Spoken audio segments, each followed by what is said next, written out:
Bom dia. Vamos dar início à reunião de hoje. Presencial e online.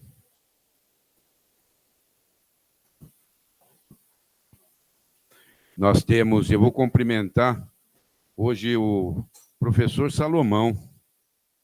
Cumprimentando o professor Salomão, cumprimento todos os nossos assistentes que estão online. Hoje nós teremos o grande prazer de receber aqui a professora Ana Carvalhal Moura.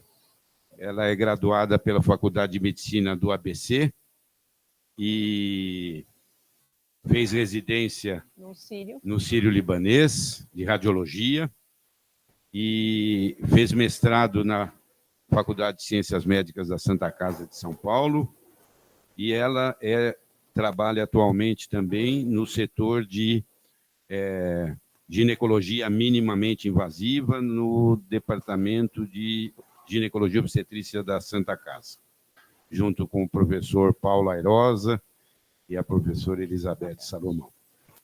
Então, é um prazer muito grande tê-la aqui. Ela trabalha no Laboratório Fleury e dentro da parceria que nós temos com o Laboratório Fleury, além dos eventos de 4 conferências por ano aqui nas reuniões clínicas da disciplina de ginecologia, que é coordenada pelo Nilson e por mim.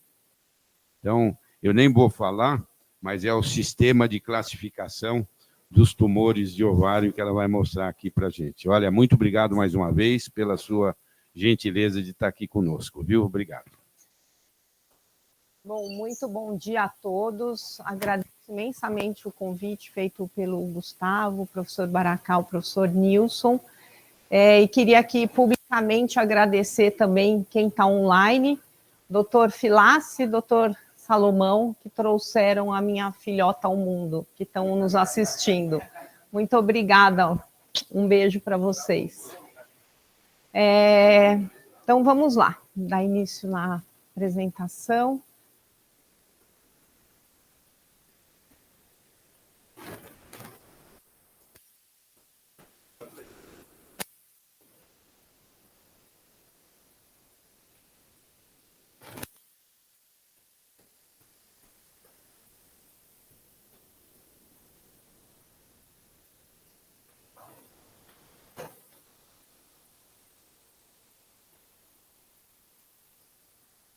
Pode começar? Então, o tema da aula, né, a gente vai falar um pouco sobre a classificação das lesões ovarianas, o novo sistema ORADS de classificação, os conceitos do ORADS e a interpretação, como que eu vou interpretar em relação à imagem. Não tenho nenhum conflito de interesse, e a gente vai dar início contextualizando os tumores de ovário, falando um pouco dos modelos preditivos de risco, e existem 2 sistemas ORADS, um para ultrassom e um para ressonância, e vou ilustrar as aulas aí com alguns casinhos interessantes. Então, o tumor de ovário, ele é o segundo câncer ginecológico mais comum, e o sistema de classificação, ele não diz respeito à localização dos tumores, de onde eles se originam. Não é esse o objetivo dos sistemas de classificação, dizer se o tumor é epitelial, estromal ou da granulosa, ou outros tipos de tumor. A gente sabe que o tumor de ovário ele não é passível de biópsia, como, por exemplo, as lesões mamárias, né? As amostras, às vezes, não são suficientes, além do risco de disseminação tumoral. Então, a gente não faz biópsia de lesões ovarianas. Então, a gente precisa de modelos que vão predizer o risco de malignidade para a gente basear a nossa conduta. Então, é um sistema que prediz o risco de malignidade, ele é utilizado para lesões de ovário e outras lesões anexiais para ovarianas. E isso porque evitar cirurgias desnecessárias naquelas pacientes que têm lesões com características, né, pensando principalmente em preservar a fertilidade, pois essas pacientes às vezes são jovens, e às vezes passam por cirurgias desnecessárias, e também nas pacientes onde a chance de malignidade é grande, a gente sabe que o primeiro procedimento, quando ele é feito de forma bem adequada, ele promove a redução tumoral, né, uma citorredução, e isso tem um impacto enorme no prognóstico. Então, é a escolha da equipe especializada, do oncoginecologista, é o que faz mudar, às vezes, o prognóstico da paciente. Então, é nesse contexto que entrou a necessidade da gente ter um sistema preditor de risco. Então, vários modelos já foram desenvolvidos. Eu acho que o mais conhecido e que se usou durante anos era o modelo do IOTA, né? O IOTA é um grupo de especialistas europeus, né, liderados por um colega belga, e eles, desde 2008, eles lançaram vários termos para descrever as lesões ovarianas, e também um modelo matemático, onde a gente coloca as características da lesão, alguma referência clínica, valor de CA125, para a gente predizer o risco, a chance dessa lesão ser maligna. Outros sistemas também já foram desenvolvidos, e mais recentemente, esse sistema que chama ADNEX, ele foi desenvolvido para ressonância magnética. E o ORADS nada mais é do que uma junção de todo o trabalho que o IOTA vinha fazendo, mais o trabalho do ADNEX, que era mais voltado para a lesão da ressonância, e junto com o Colégio Americano de Radiologia se chegou ao ORADS, tá? Então, todos os sistemas RADS, eles foram desenvolvidos pelo Colégio Americano de Radiologia, o ACR, e o mais comum, o mais conhecido é o Sistema de Classificação das Lesões Mamárias, ou BIRADS. Ele já tem 30 anos, né? E esse sistema RADS, ele tem uma evolução, né? O BIRADS já está na sua 5ª edição, então, conforme as necessidades, as discussões e os trabalhos científicos para validar esses sistemas, eles vão saindo novas versões atualizadas. Então, a gente já tem no ORADS do ultrassom 2 versões, uma de 2019 e uma de 2022. Isso para quê? Para que o radiologista e o ginecologista falem a mesma língua, né? Então, uma parceria que só vai ganhar e o final é a paciente quem ganha. Então, quais são os objetivos principais do ORADS? A gente descrever as lesões de uma maneira bem padronizada, que isso era bem uma bagunça na mama e também nas lesões ovarianas. A gente estratifica o risco da lesão ser maligna ou ser benigna, que ajuda na decisão clínica, né? O que eu faço com essa paciente? Opera, não opera? Isso melhorando a qualidade dos exames. Então, só reforçando que foi uma junção do IOTA com a ADNEX que fez a criação do sistema A ultrassonografia, ela é sempre a primeira linha de exame para avaliar a paciente na ginecologia. Então, através do ultrassom por via suprapúbica ou pelo ultrassom transvaginal, em qualquer contexto. Então, seja essa paciente encaminhada para fazer check-up, para avaliação de fertilidade, num pronto-socorro com um quadro emergencial, ou de dor, ou de sangramento, a gente sempre começa pela ultrassonografia. E a ressonância, ela vai ficar num segundo momento para a gente determinar, né, ter mais características dessas lesões que não foram bem elucidadas pela ultrassonografia. Mas a ultrassonografia, ela resolve cerca de 80% da categorização das lesões. E ela também aumenta a especificidade tanto para lesões benignas quanto para lesões malignas, como eu vou mostrar para vocês. Então, essas são as duas telas, o ORADS do ultrassom e o ORADS da ressonância. Tem muitos detalhes aqui, e é isso que eu vou tentar simplificar, trazer um pouco mais simplificado para vocês. Então, só lembrar que ele tem uma coluna que ele fala sobre o risco da lesão ser maligna, né? Então, o ORADS 0, 1, 2, 3, 4 e 5, ele funciona mais ou menos como o BIRADS, né? E também na parte de segmento, ele tem uma diferenciação em algumas lesões se a paciente já está na menopausa ou não está na menopausa. Então, quais são as categorias que a gente tem? Meio baseado no sistema do BIRAD, já está todo mundo acostumado, então fica mais fácil. O ORAD 0 é quando você tem uma avaliação incompleta ou inadequada, precisando de mais um exame. O ORADS 1 são achados, ou é um ovário normal, ou são achados fisiológicos dentro desse ovário. O ORADS 2 é quase sempre benigno, né? No ultrassom, isso, a chance de ser maligno é menos de 1%, e se a lesão é categorizada como 2 na ressonância, é menos de 0,5%. O ORADS 3 são lesões de baixo risco, né? Então, entre 1% e 10%, e cai para 5% se for 3 na ressonância. As lesões de risco intermediário é de 10% a 50%, e as lesões de alto risco têm uma chance maior que 50% de malignidade, se for ORADS 5 no ultrassom, e até 90%, próximo de 90% na ressonância. Então, essas categorias já foram validadas por grandes estudos. Então, esse estudo do IOTA já validou essa categoria em 5.905 pacientes, né? Então, esses números foram baseados nesses grandes estudos, e o ORADS da ressonância também já foi validado com um grupo grande de pacientes. Acho que travou, não está passando. Para mim, por favor.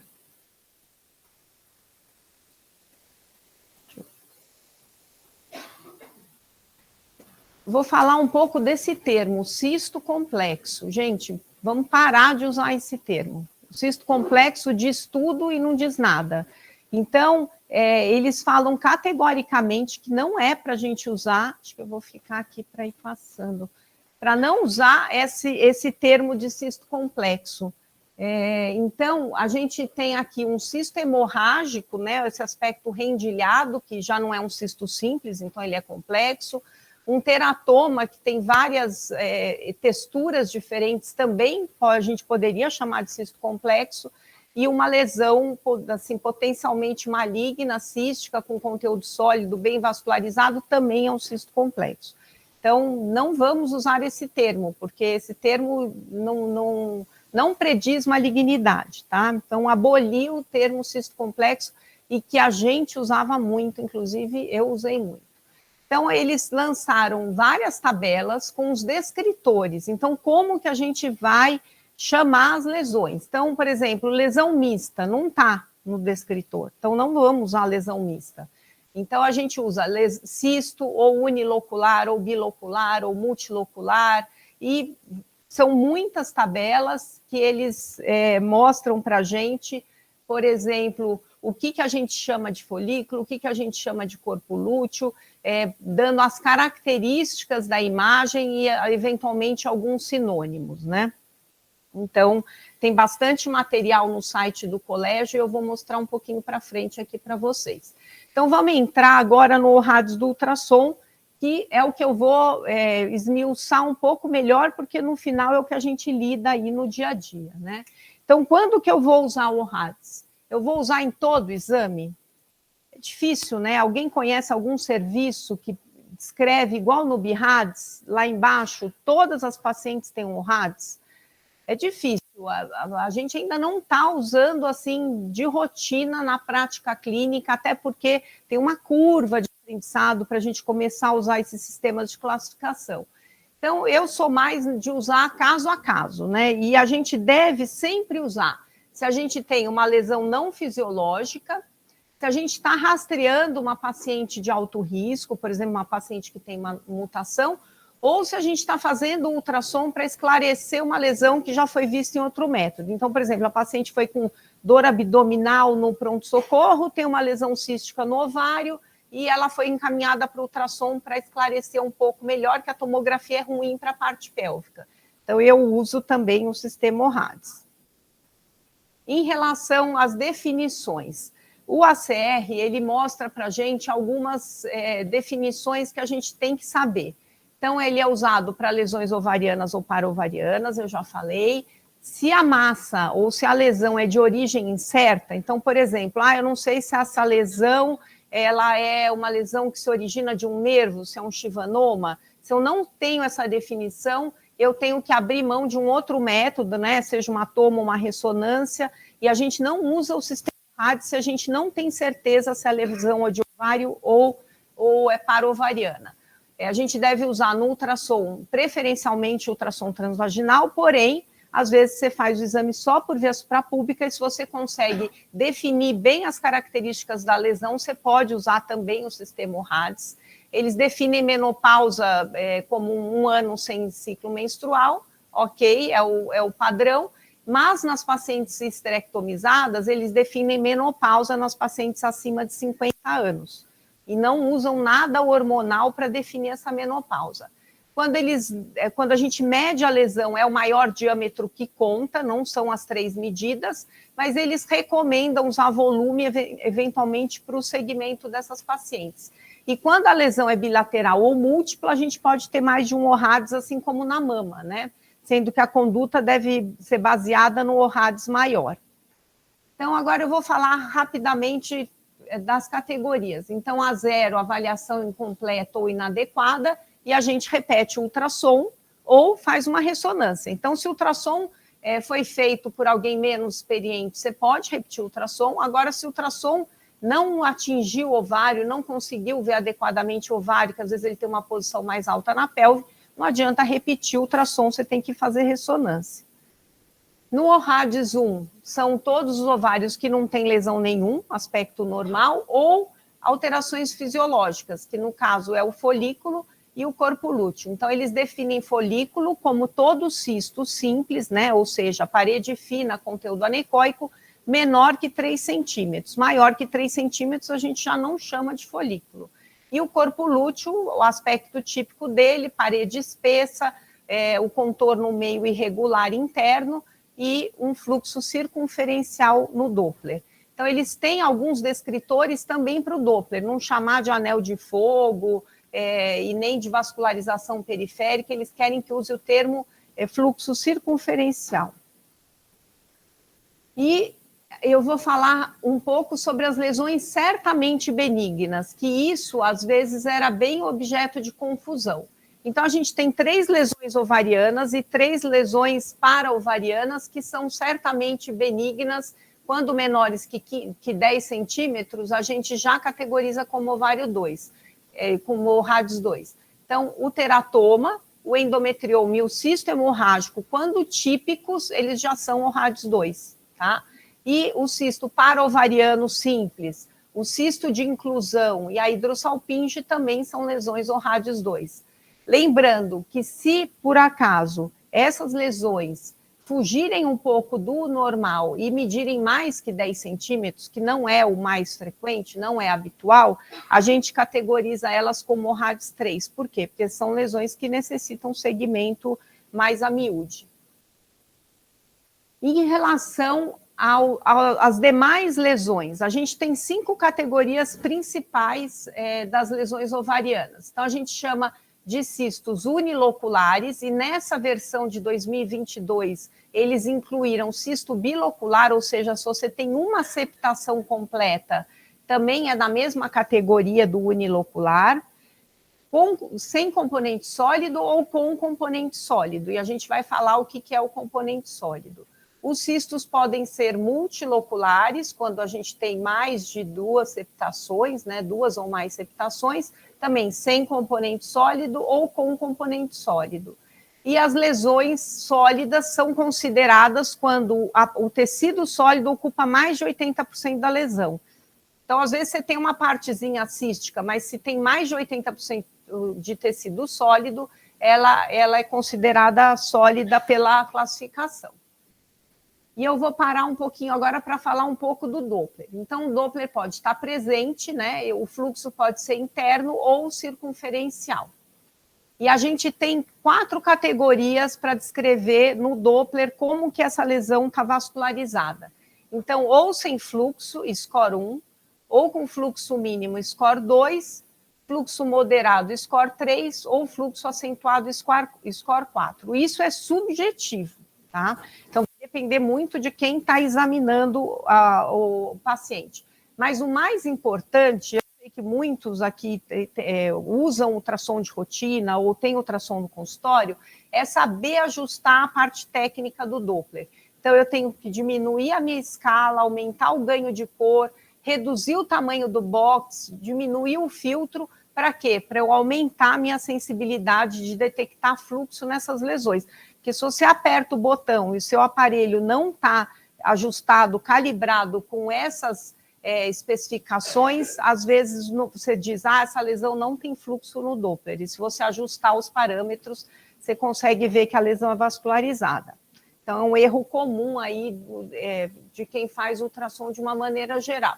Então, as lesões sólidas, já falei, que ocupam mais de 80%, e aí eu vou falar um pouco das categorias das lesões sólidas. Então, vou começar de baixo para cima.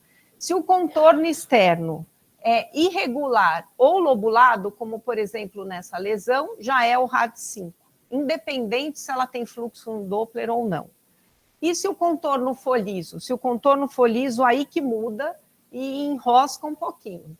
Então, se não tem fluxo no Doppler, e aí lembrar daqueles parâmetros, não importa se a lesão tem sombra acústica ou não tem sombra acústica, é um ORADS 3, tá?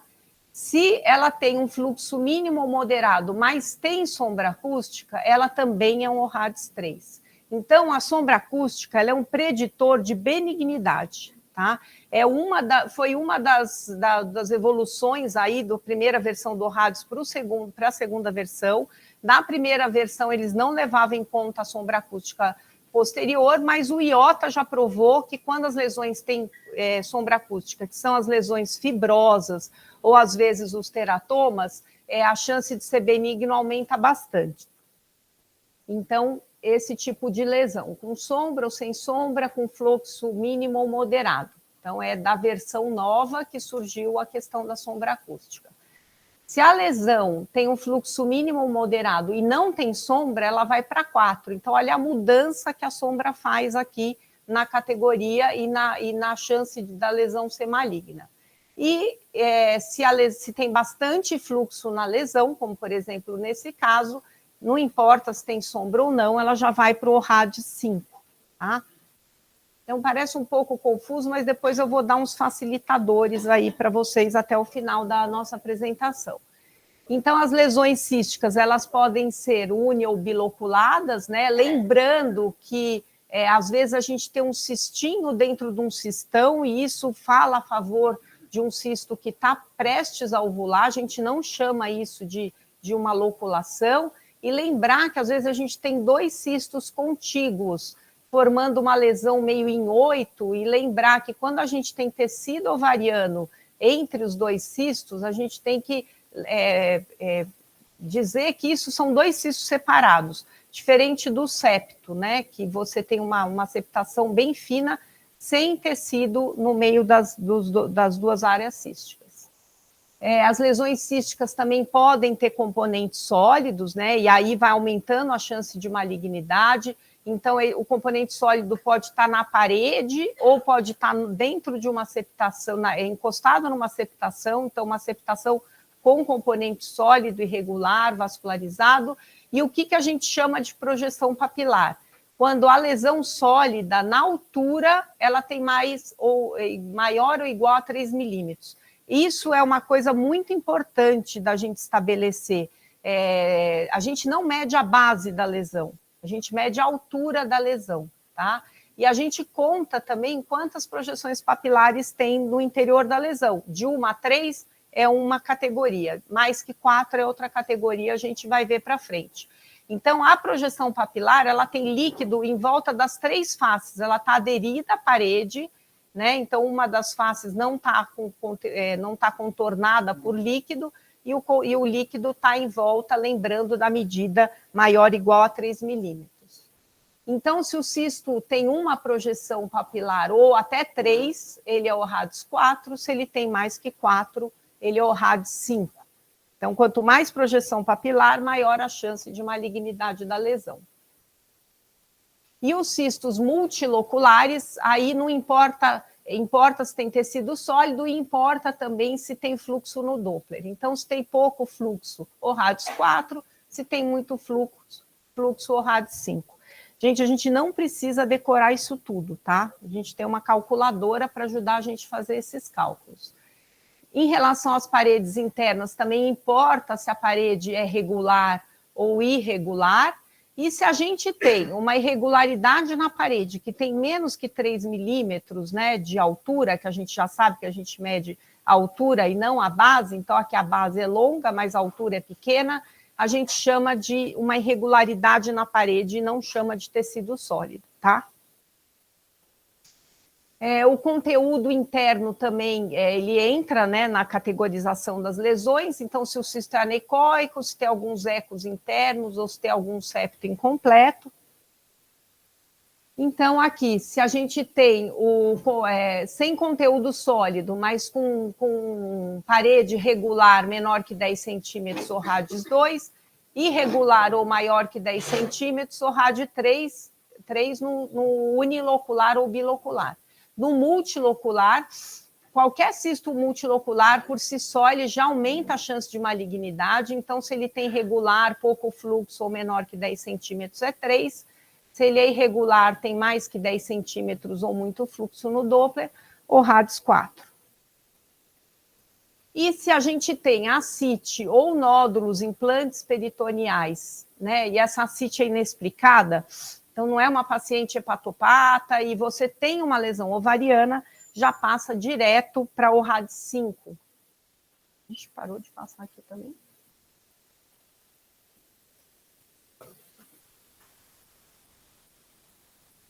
Vamos com o mouse.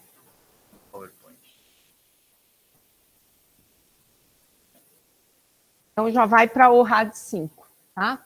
Em relação ao segmento dessas pacientes, então, se as lesões são certamente benignas, elas precisam ser seguidas, né, com mais rigor um pouco na pós-menopausa, e se as lesões são o RADS 3, 4 ou 5, a 3 a gente poderia acompanhar com ultrassom, e a 4 e a 5 necessita fazer uma ressonância complementar. O RADS de ressonância. Para a gente que é radiologista, já é difícil estudar. Então, eu vou simplificar um pouco mais aí para vocês, tá? Ixi, esse negócio de passar aqui tá...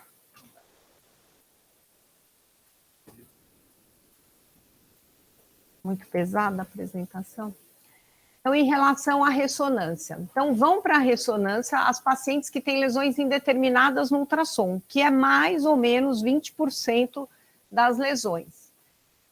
Tem um protocolo mínimo sugerido, não vou ficar falando aqui de protocolo de ressonância para quem não é radiologista, mas são sequências, só resumindo, T1, T2 e difusão.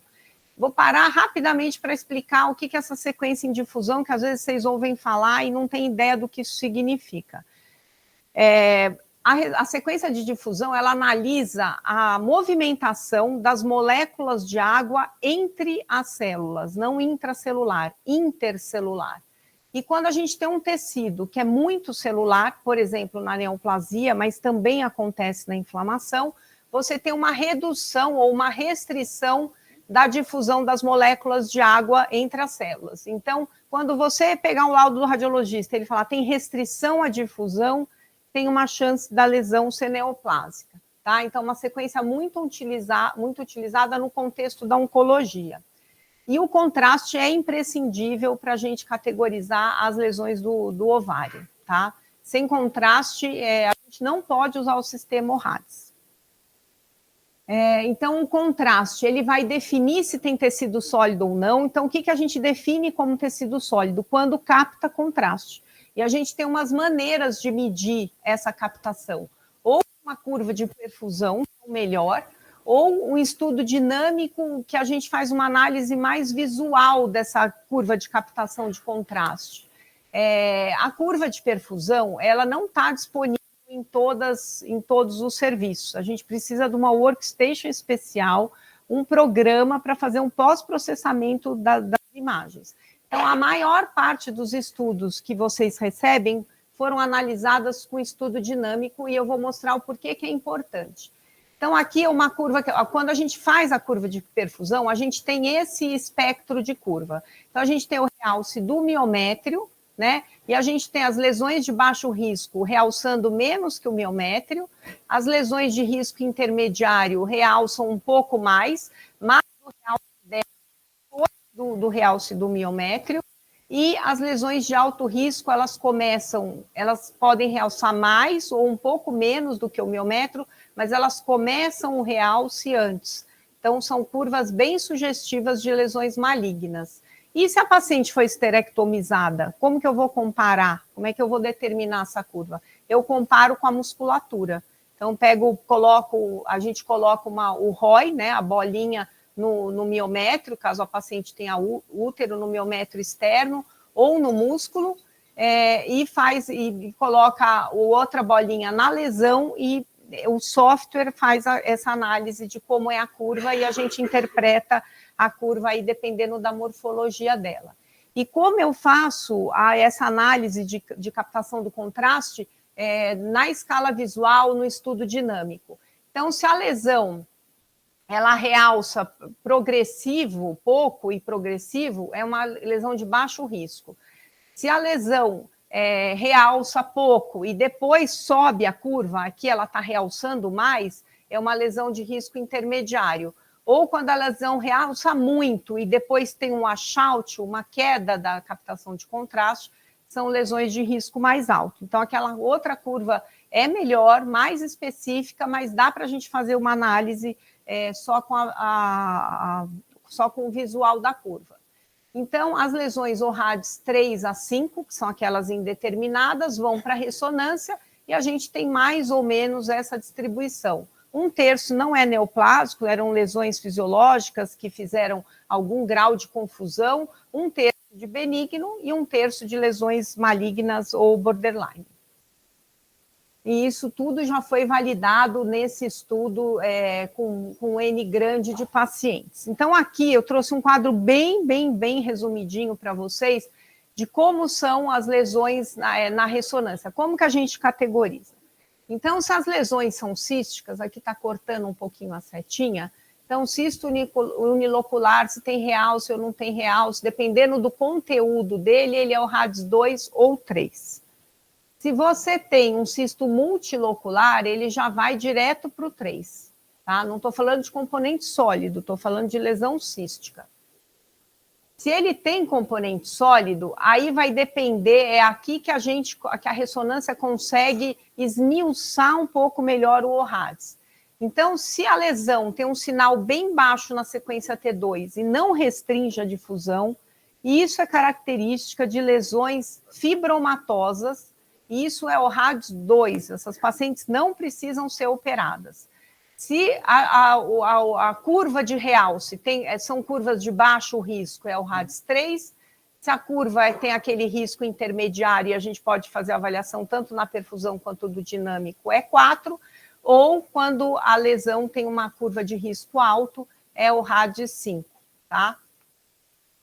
Se por acaso essas lesões são cistos para-ovarianos, vai para 2, cisto simples. Se é componente tubário, se o líquido é simples, não tem nada no interior da tuba, é o RADS 2. Se tem algum conteúdo ou dobra, uma parede espessa, vai para o RADS 3. E nas lesões adiposas, né, tipicamente teratomas, com pouco tecido sólido, é o RADS 2. E se tem um tecido sólido volumoso e gordura, vai para o RADS 4. Por quê? Porque aqui estão os teratomas imaturos, tá? Então, é só um resumo e agora eu vou ilustrar com alguns casinhos interessantes.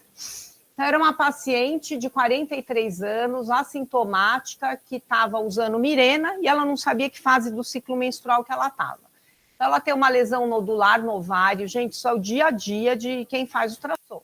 Uma lesão nodular no ovário, hipoecogênica, bem delimitada, e que quando a gente liga o Doppler, tem fluxo periférico, mas tem um vasinho aqui que não deixa a gente tão tranquilo assim. Então, o que a gente faz com essa paciente?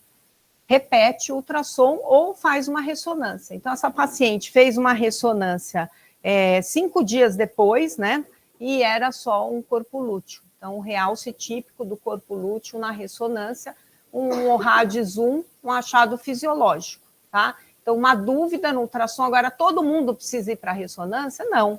O mais fácil é você fazer um controle com ultrassom. Espera a paciente menstruar e pede para ela voltar. Como a paciente usava Mirena e, obviamente, você dá um ORADS 3, dá um ORADS 4 no ultrassom, isso vai gerar uma ansiedade muito grande, a gente pode, eventualmente, não... Às vezes eu prefiro não colocar o ORADS, ligar para o colega ou deixar escrito embaixo que a lesão provavelmente é benigna, mas que ela precisa de um controle precoce. Eu prefiro do que dar um ORADS 4 no ultrassom e a paciente vir desesperada e não consegue esperar nem 10 dias para repetir o ultrassom.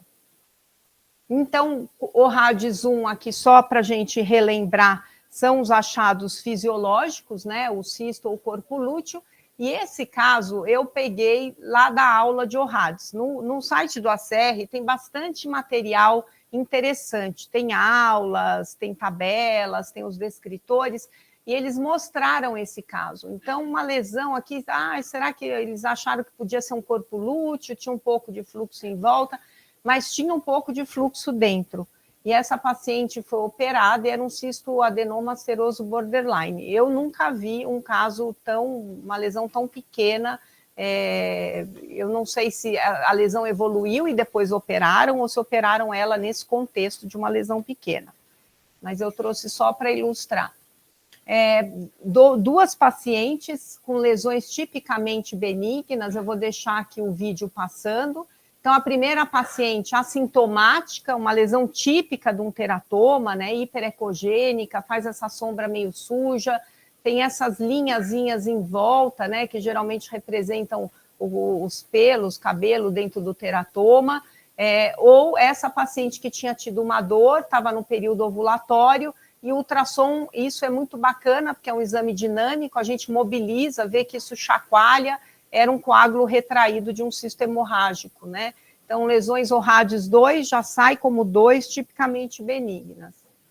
Um outro caso de uma paciente de 43 anos, que ela tinha um desconforto pélvico na fossa ilíaca direita, ela tinha uma lesão no ovário direito grande, né, de 9 por 7 por 5,5 centímetros, era um ORADS 2, porque o cisto unilocular, mesmo que ele tenha alguns debris, e menor que 10 centímetros é o ORADS 2, mas a paciente não podia fazer ressonância porque ela era claustrofóbica, a lesão estava aumentando devagar e a paciente tinha desconforto, e aí mudou a conduta, ela foi operada, e era um cisto adenoma mucinoso de ovário, tá?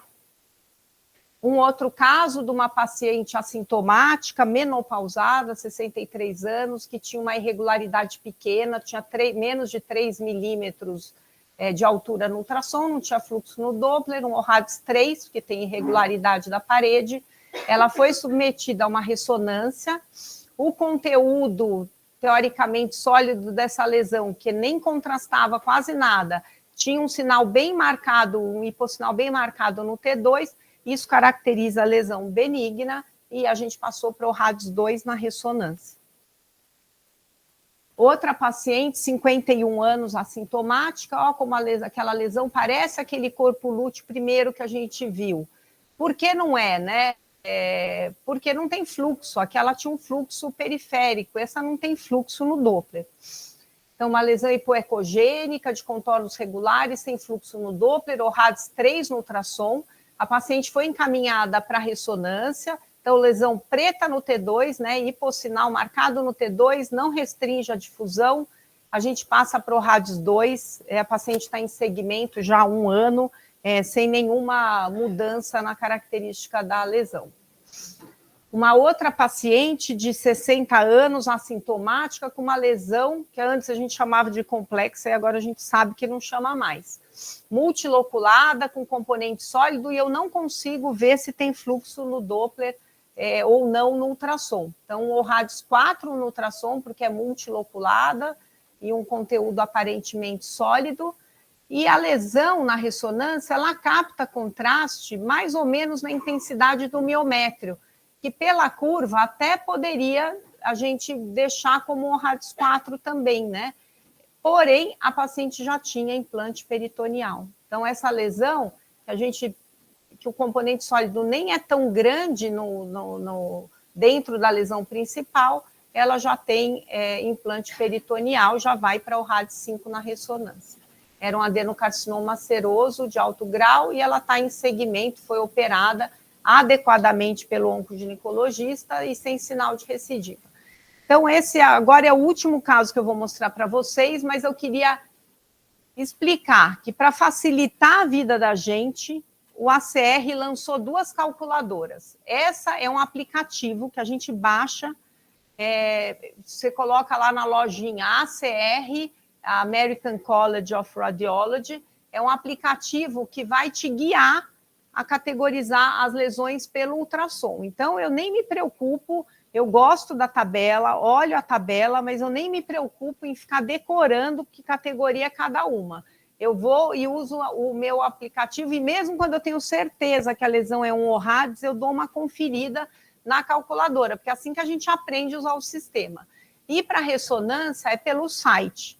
Então, se vocês digitarem lá o RADS MRI Calculator, aparece uma página e aqui é em forma de perguntas. Então, tem ascite, já vai para o RADS 5. Tem implante peritoneal, já vai para o RADS 5, né? E aqui vão fazendo as perguntas, tem gordura na lesão, tem tecido sólido na lesão, e aí ele também dá no final qual que é o ORADS. É muito bacana de usar isso, bem facinho, tá? Então, aqui eu trouxe um casinho para ilustrar para vocês. Calma aí, deixa eu voltar.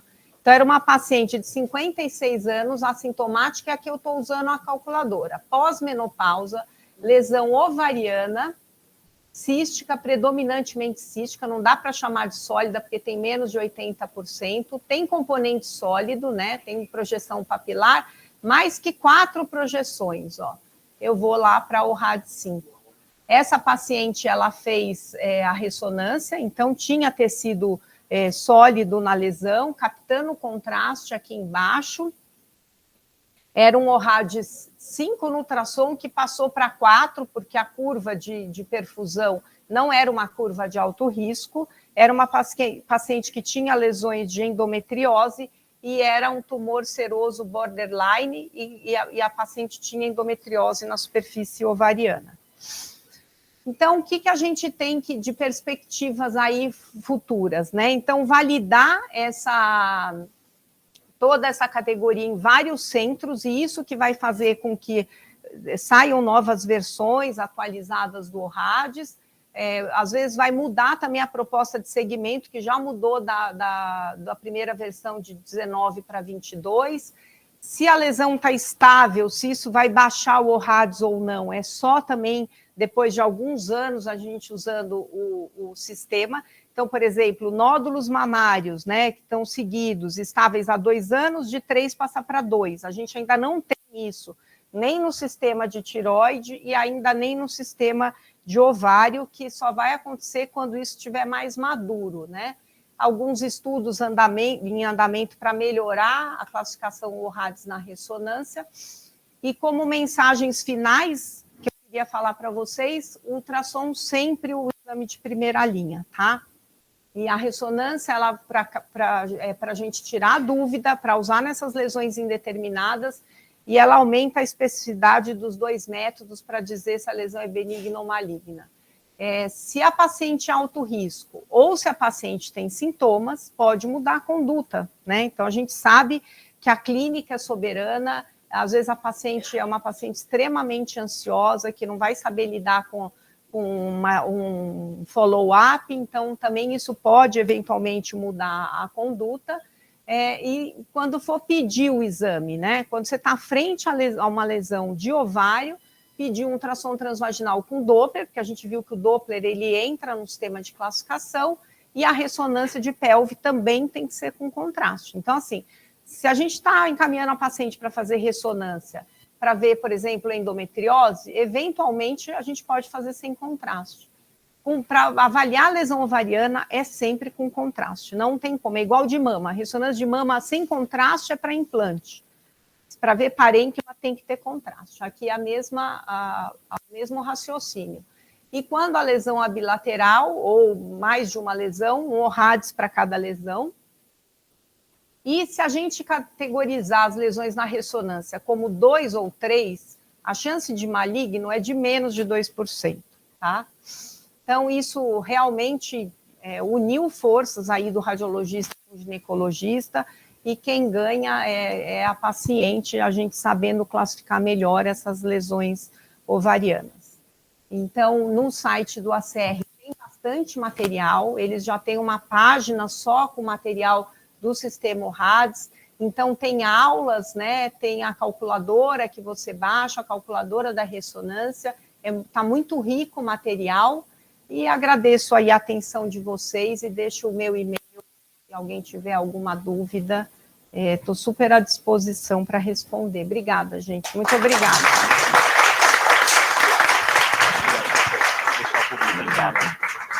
Parabéns, Ana Paula.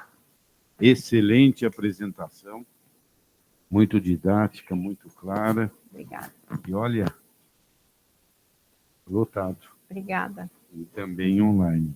Eu acho que é um mesmo. tema de interesse, né, para todo mundo saber classificar adequadamente essas lesões, né? Sim, sim. Excelente, viu? Pedro. Arielle. Obrigado pela apresentação. Eu tenho duas questões. A primeira, pelo esquema de padronização ultrassonográfico, porque nos últimos 5 anos a gente teve um embargo de softwares novos, que a qualidade de imagem mudou muito ao longo desse tempo, né? Então, a gente tem máquinas novas hoje que fazem ultrassom. Eu faço ultrassom diariamente na minha clínica, e a diferença de imagem que a gente tem de qualidade, ano a ano, é uma coisa impressionante, né? Então, isso, eu imagino que deva ter um impacto significativo na forma de você imaginar para classificar as imagens, para fazer esse tipo de classificação.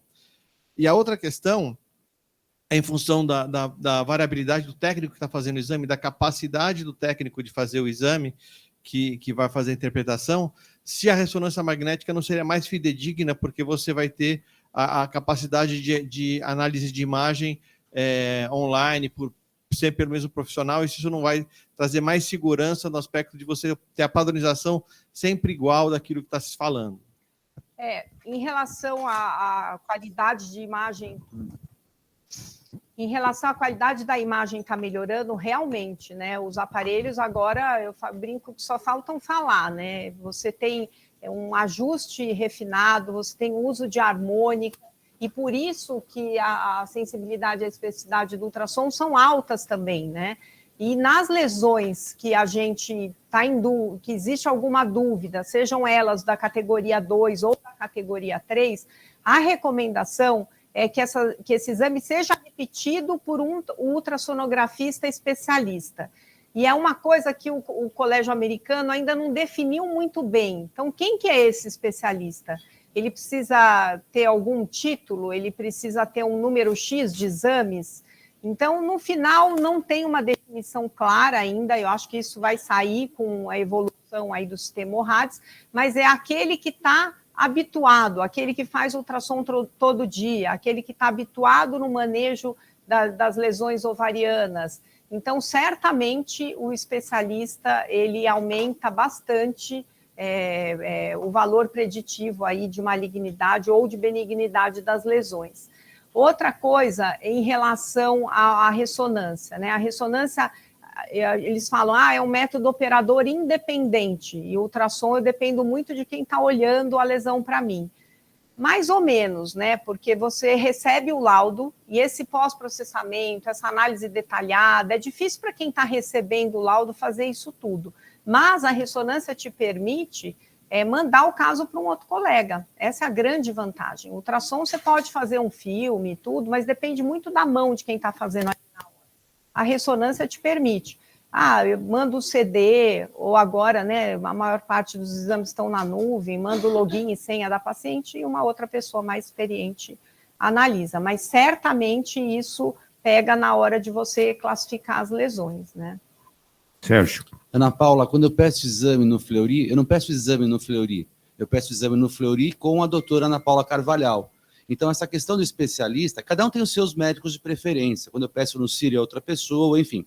Mas a minha questão é a seguinte: recentemente saiu na mídia que, acho que se eu não me engano foi na Bulgária, eles informatizaram a mamografia e os resultados da mamografia lida por inteligência artificial foi tão bem quanto a lida pelos melhores radiologistas. Quando você coloca essa classificação do TIRADS, do ORADS, do BIRADS, eu crio uma condição para que a inteligência artificial possa fazer essa análise. Minha pergunta é, você vê espaço para a ultrassonografia computadorizada, analisada pela inteligência artificial? Certamente. A inteligência artificial ela veio para somar. Eu acho que muita gente, pessoal mais jovem, está com medo de fazer radiologia, com medo de ser substituído pela máquina, né? Obviamente, se você pensar a longo prazo, a gente tem, né, algumas coisas poderiam substituir, só que a interpretação do exame vai precisar sempre de uma pessoa. E acho que a máquina vai substituir aquele radiologista que baixa a pilha, que não liga para o médico, que não conversa, que não leva em consideração a história, que ele é só um mero analisador de imagens, que ele não leva em conta todo o contexto, que ele não vai atrás da história, que ele não lê o questionário de anamnese num exame, por exemplo, de ressonância. Então, quantas e quantas vezes, além do questionário, além da história que é tirada pelo médico de atendimento lá no Fleury, eu pego o telefone da paciente e ligo, porque eu estou precisando de um detalhe a mais. Então, obviamente, vai ter uma evolução em relação a isso. Em relação à mama, já é uma realidade, só que uma lista de exames, né, passadas por um programa de inteligência artificial é válido, ele ajuda o radiologista, que muitas vezes está cansado, está sobrecarregado, está há 6 horas numa sala escura, a visão já está meio turva, porém, ele não substitui o contexto todo. Então, ele vai achar uma lesão espiculada na mama, mas ele não sabe se está operada e aquilo é uma distorção arquitetural pós-operatória. Ele não sabe que a paciente fez uma lipoenxertia e ali tem uma calcificação iminente, começando, e ele confunde com calcificação suspeita. Então, a inteligência artificial certamente é uma realidade. Isso demora para evoluir, porque para você ensinar a máquina, você tem que ter um banco de dados gigante. Isso tem que ser alimentado pelo médico, pelo radiologista especialista. Então, quem que vai pagar o radiologista para alimentar esse banco de dados? Então, todo mundo quer fazer inteligência artificial, mas ninguém quer pagar para que isso se desenvolva, você entendeu? Então, tem muitos ainda percalços no caminho, mas vai ser o futuro, Sérgio, não tenho dúvida nisso. Professor Antônio Jorge. Microfone, precisa abrir. Bom dia, doutora Ana Paula. Excelente apresentação. A dúvida que eu tenho é sobre a presença de líquido livre na cavidade. Tem alguma importância nessa classificação? Muito obrigada pela pergunta. Tem sim, na verdade é a ascite, né? Quando a gente tem aquele líquido livre em fundo de saco, que às vezes é numa quantidade moderada, mas ela está só no recesso posterior, no fundo do saco posterior, a gente não chama de ascite, a gente chama de ascite quando ela está no compartimento lateral ou anterior da pelve.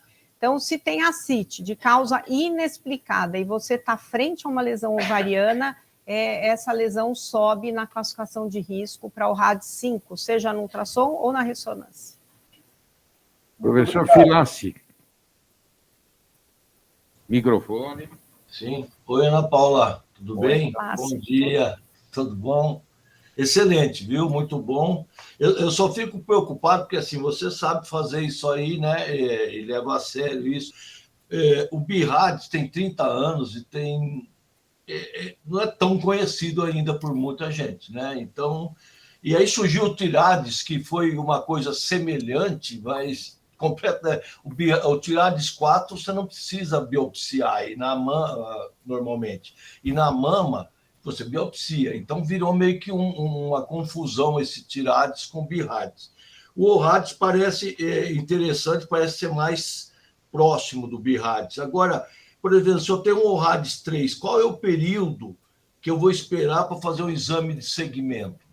Porque que ovário é complicado, né? Então, como que eu faço?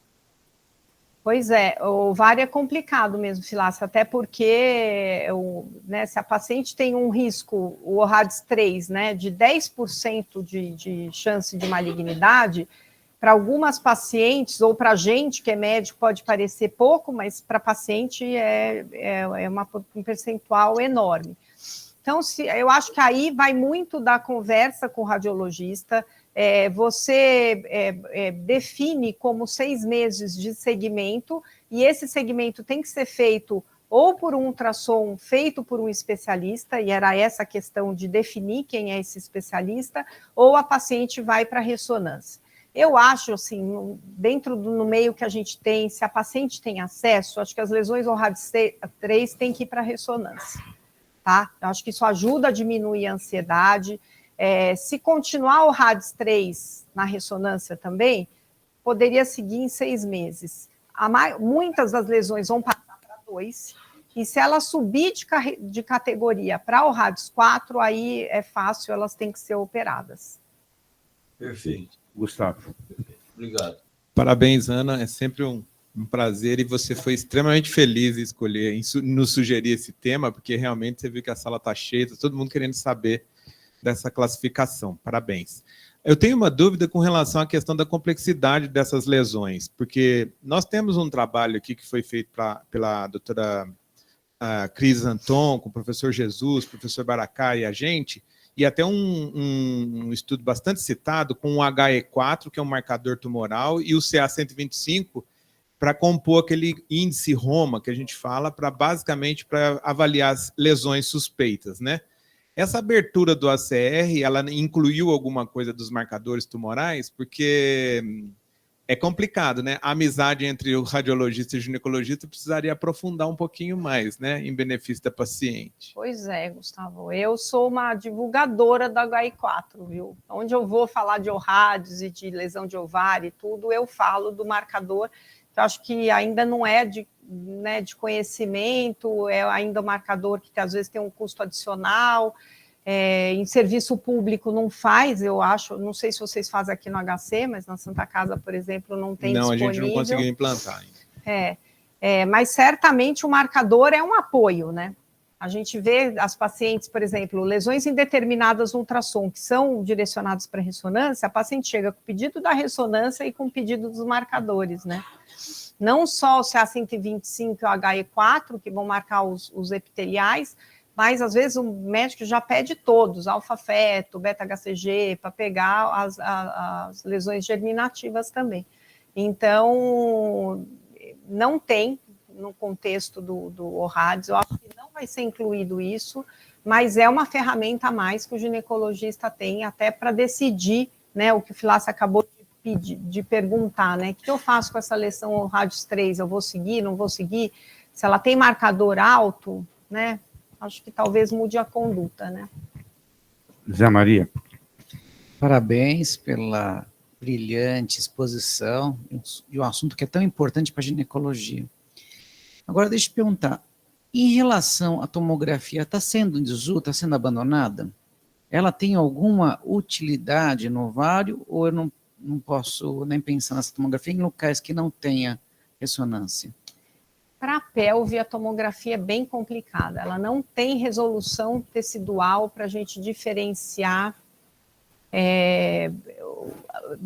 delimitar bem as estruturas. Então, o útero, às vezes, até para a gente ver um mioma pequeno, a tomografia às vezes perde. Ela entra no contexto. Se você tiver uma lesão com componente sólido, seja ele de um tamanho razoável, porque se você pegar essa projeção papilar de 4 milímetros, a tomografia não vai ver. Mas se você tiver uma lesão sólida, né, ou com um volume sólido maior, você consegue eventualmente fazer uma curva de realce e chegar mais perto de que se a lesão é maligna ou não. não entra no contexto, por falta dessa resolução para lesões menores, mas ela entra no contexto também de estadiamento, né? Então, as pacientes que têm lesão ovariana suspeita ou comprovada já, ela entra no segmento e no estadiamento das lesões, ver se tem alguma carcinomatose peritoneal, implantes outros que não só na pelve. Reto peritônio, né, subdiafragmático. Muito bom. Professor Nilson. Ana Paula, eu queria te parabenizar pela belíssima apresentação, né, mostrando essa evolução que começou com o IOTA, né, que também é razoavelmente adotada, né, pelo menos em São Paulo. Eu tenho uma preocupação e uma pergunta. A preocupação é que, com certeza, a gente vai aumentar muito o pedido de ressonância magnética, né, a partir de então, a partir dessa classificação, e talvez na evolução talvez possa ser reduzida, né, porque o RADS 3 vai ter um número razoável pela nova classificação. E a segunda é que eu achei estranho porque não entrou a elastografia. Eu acho que também, eu acho que é um avanço na ultrassonografia, principalmente com os aparelhos mais recentes, de boa qualidade, que eu acho que ajuda bastante, né? Em relação ao aumento do número de ressonância, eu acho que vai ser inicialmente um boom de ressonância mesmo, para categorizar principalmente as lesões ORADS 3. A gente sabe que pode seguir essas pacientes em 6 meses com um ultrassom dedicado por alguém especialista para fazer esse exame, mas é uma questão também de adaptação aí de todo mundo em relação ao sistema de classificação, mas eu acho que é uma coisa que vai aumentar, assim como aumentou para a mama, né? E em relação à elastografia, eu acho que pode eventualmente aparecer em alguma nova versão. Nem todos os equipamentos de ultrassom disponibilizam software de elastografia e nem todo radiologista tem expertise para fazer elastografia.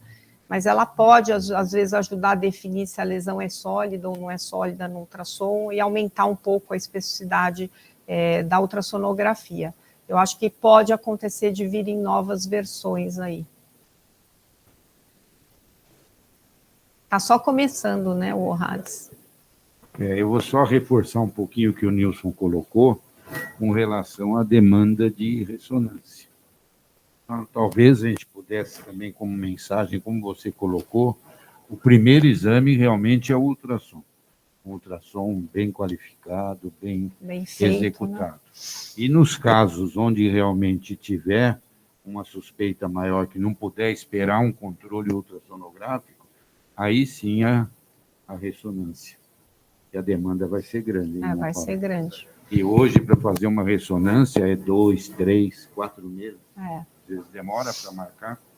E o quanto aumentou então, na mama, né? Ana Paula, muito obrigado. Eu acho que um ultrassom bem feito resolve a maior parte dos casos. Sim, sim. Imagina, professor, eu que agradeço. Então, muito agradecer obrigada. mais uma vez.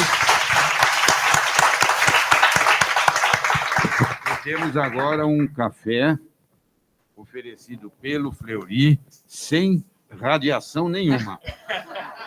Muito obrigado. Parabéns. Só ondas ultrassonográficas. Parabéns e obrigado.